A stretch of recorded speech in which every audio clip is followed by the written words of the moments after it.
Kisah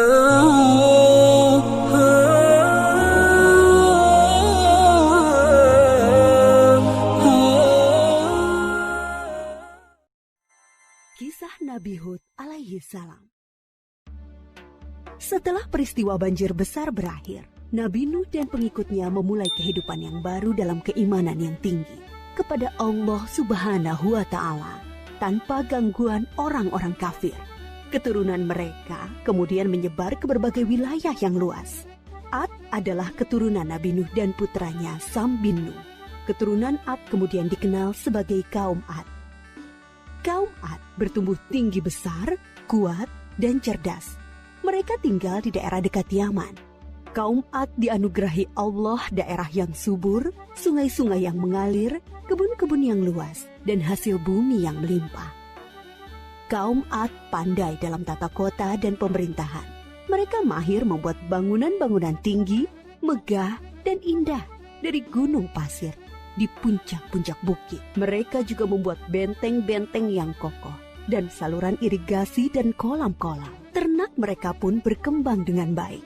Dengan anugerah Allah yang luas dan kerja keras mereka itu, kaum Ad menjadi makmur dan lebih maju dari kaum lainnya, serta lebih disegani. Hal ini membuat mereka sombong dan bermegah-megahan. Mereka menilai kemuliaan berdasarkan kekayaan dan kekuasaan. Pada mulanya, mereka adalah kaum beriman yang menyembah Allah. Lama-kelamaan, mereka mulai menyembah berhala dan patung-patung dari tokoh-tokoh mereka. Berhala yang mereka agungkan adalah Syamut dan Al-Hatar. Mereka menyerang kaum-kaum yang lain di sekitar mereka. Mereka selalu menang dalam peperangan. Mereka berlaku kejam dan sewenang-wenang terhadap para tawanan. Kehidupan sehari-hari mereka kemudian dipenuhi maksiat, penindasan kepada yang lemah, dan kedurhakaan kepada Allah. Di tengah masyarakat yang rusak itulah, Nabi Hud alaihi salam diutus Allah untuk menyampaikan ajarannya. Nabi Hud berasal dari keluarga kaya dan terpandang di kalangan kaum Ad. Akhlaknya mulia, cerdas, dan tidak terpengaruh oleh kerusakan kaumnya. Setelah sampai perintah Allah, mulailah beliau berdakwah mengajak kaumnya untuk kembali menyembah Allah. Hai kaumku, sembahlah Allah, tinggalkanlah berhala-berhala itu. Aku tidak meminta imbalan kepadamu atas semua ini. Upahku hanyalah dari Allah. Nabi Hud berdakwah dengan sabar tanpa putus asa. Tak henti-hentinya mengajak kaumnya untuk bertakwa kepada Allah, agar mereka terhindar dari azab Allah, sehingga mereka tidak mengalami nasib yang sama dengan kaum Nabi Nuh. Tetapi kebanyakan kaum Ad tidak mau mengikuti ajakan Nabi Hud. Mereka bersikeras untuk tetap menyembah berhala. Mereka menganggap Nabi Hud lemah akal dan gila. Dengarlah Hud, sembahan-sembahan kami telah mengutukmu sehingga engkau menjadi gila. Ucapanmu ngelantur, kacau. Itu karena kau menghina sembahan-sembahan kami. Kami tidak percaya pada ucapanmu. Datangkanlah azab yang telah engkau ancamkan. Kami tidak takut sedikit pun. Nabi Hud mengadukan kepada Allah atas perlakuan kaumnya. Beliau menyerahkan kepada Allah urusan pembalasan terhadap para pembangkang itu. Kemudian Allah menurunkan musim yang panjang yang membuat sungai-sungai dan sumur-sumur menjadi kering. Tanaman dan binatang ternak banyak yang mati. Kaum Ad dilanda kelaparan dan kehausan yang parah. Keadaan ini berlangsung beberapa tahun. Nabi Hud terus mengajak kaumnya untuk kembali menyembah Allah. Wahai kaumku, mohonlah ampun kepada Allah.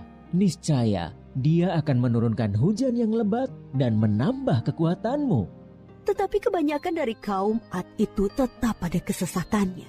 Mereka memohon-mohon pada berhala itu untuk segera mengakhiri kemarau dan menurunkan hujan. Mereka tetap tidak mau menyembah Allah.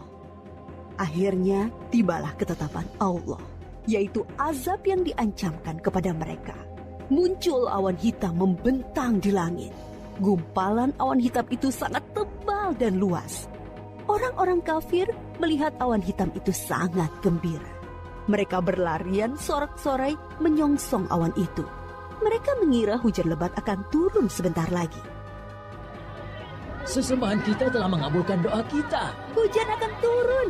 Kesengsaraan kita akan segera hilang.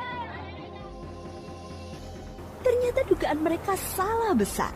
Gumpalan awan itu adalah azab dari Allah untuk orang-orang kafir. Terdengar suara gemuruh yang menakutkan. Bertiup angin yang sangat kencang. Angin itu dingin sekali rasanya. Orang-orang yang semula berkumpul menyambut hujan menjadi panik berhamburan mencari perlindungan. Jerit tangis terdengar di mana-mana.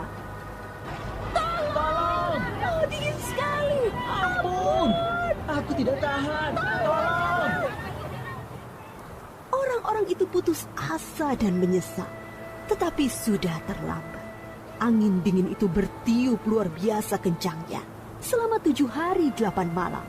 Menumbangkan apa saja yang dilaluinya. Pohon-pohon, gedung-gedung megah, rumah-rumah, patung-patung, berhala, semua rusak porak-poranda. Setelah 7 hari 8 malam, topan itu berhenti. Negeri kaum Ad yang megah telah rusak binasa. Mayat-mayat orang kafir bergelimpangan di mana-mana.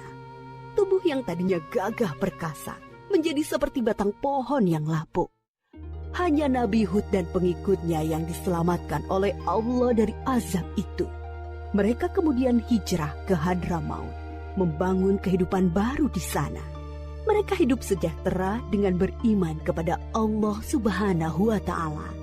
Nabi Hud wafat di tempat baru itu.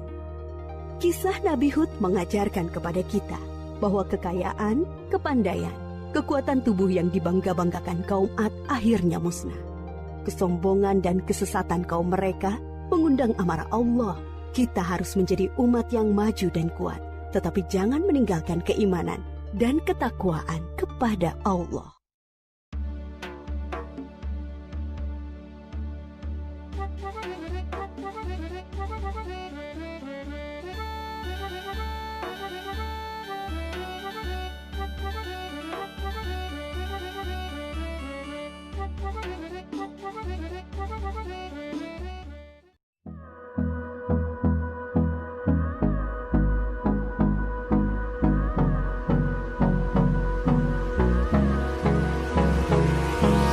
Hold me close till I get up. Time is barely on our side.